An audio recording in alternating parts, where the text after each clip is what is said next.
Well, our Prime Minister is the first Western leader to visit the country since Russia's takeover of Crimea.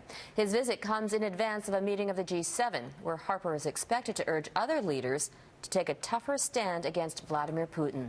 Let's join Mike LeCouture, who's traveling with the Prime Minister. Mike?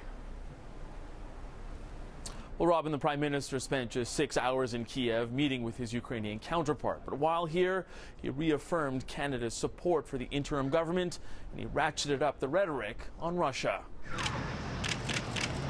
Surrounded by security, the Prime Minister laid a bouquet of red carnations at a makeshift shrine to those who died in the uprising here.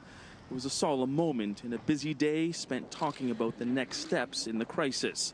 Now, Canada's support for Ukraine has included economic sanctions and tough language against Russia, language that got even tougher today. President Putin has provided a rationale for those elsewhere who needed little more encouragement than that already furnished by pride or grievance, to arm themselves to the teeth.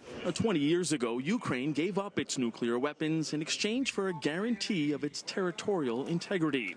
Ukraine's leader says by annexing Crimea, not only did Russia breach international law, but it paved the way for others to do the same. It would be very difficult to convince anyone in the world, starting with Iran and ending with North Korea, to give up its nuclear weapon.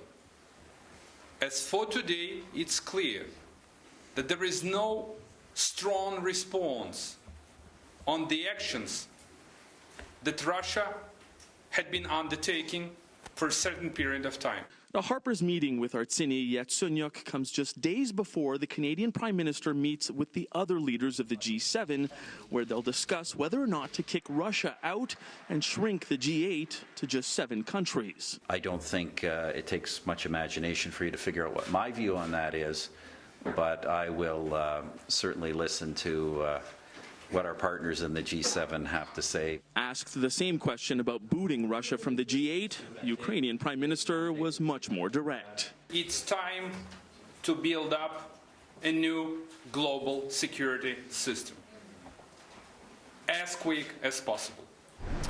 Now, Harper will take his Ukrainian counterpart's concerns to that emergency meeting of the G7 on Monday in The Hague. And it's clear that some world leaders are ready to take the next step against Russia.